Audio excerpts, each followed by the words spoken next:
এই ২৪-এর বিজয়ের দিনে আমরা আপনারা লক্ষ্য করেছেন এই বিগত কয়েকদিন সারা দেশের কোথাও ছাত্রদল দ্বারা চাঁদাবাজি বলেন কিংবা উৎসব পালনের নামে কোনো প্রকার কোনো অনৈতিক সুবিধা গ্রহণ চাঁদাবাজি সারা দেশে কোথাও একটি অনাকাঙ্ক্ষিত ঘটনা ঘটেনি।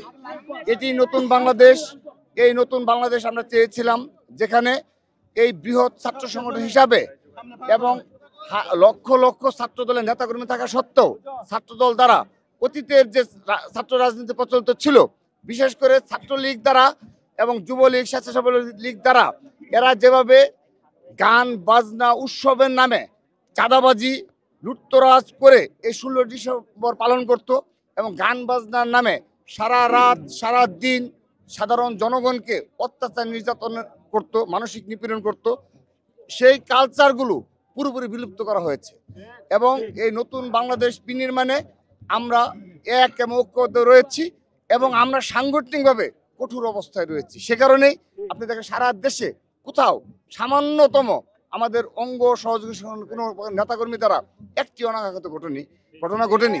আগামীতেও এই ধরনের বাংলাদেশ থাকবে যেখানে শ্রেণী বর্ণ নির্বিশেষে, ধর্ম বর্ণ শ্রেণী নির্বিশেষে সবাই এই বিজয় পালন করবে। ২৪-এর দুনিয়া কাঁপানো ছাত্র জনতার গণ অভ্যুত্থান পরবর্তী আমাদের প্রথম বিজয় দিবস। এটি ঐতিহাসিকভাবে একটি ভিন্ন আমাদের অনুভূতি প্রকাশ হচ্ছে। এটি পুরো ছাত্র সমাজ আসলে সেভাবেই প্রকাশ করছে।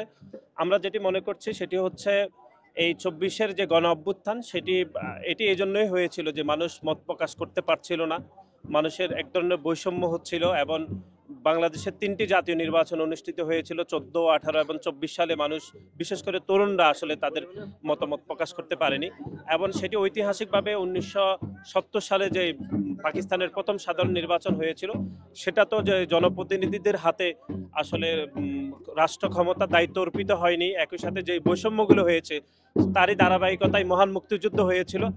এই ২৪-এর গণ অভ্যুত্থানে আসলে তারই ধারাবাহিক একটি প্রতিফলন যে মানুষ তার মত প্রকাশ করতে পারেনি, বৈষম্য ছিল, ব্যক্তি স্বাধীনতা সংকুচিত হয়েছিল।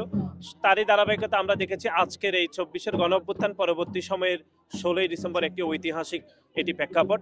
আমরা আজকের এই দিনে দাঁড়িয়ে আমরা যেটি মনে করছি সেটি হচ্ছে ২৪-এর গণ অভ্যুত্থানে যারা শহীদ হয়েছেন তাদের পরিবারকে এখনো পর্যন্ত সেভাবে ক্ষতিপূরণ আসলে এই অন্তর্বর্তীকালীন সরকার এখনো নিশ্চিত করতে পারেনি। এখনো যারা এই ২৪-এর গণ অভ্যুত্থানে যারা আহত হয়েছেন তাদের পুনর্বাসনের যে ব্যবস্থা সেটি রাষ্ট্রীয়ভাবে সেভাবে গ্রহণ করা হয়নি।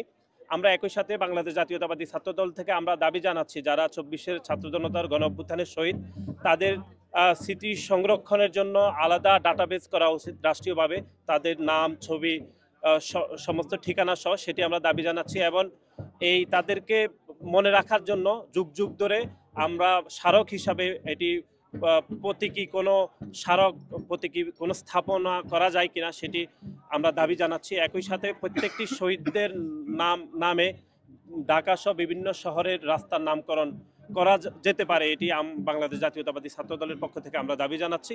আমরা মনে করছি যে এই ২৪-এর গণ অভ্যুত্থান পরবর্তী সময়ে যে বিজয়ী দিবস সেটি বাংলাদেশের লাখো জনতার যে গণ আকাঙ্ক্ষা তৈরি হয়েছিল সেটি পূরণ করতে এই অন্তর্বর্তীকালীন সরকার ব্যবস্থা নেবে বলে আমরা মনে করছি।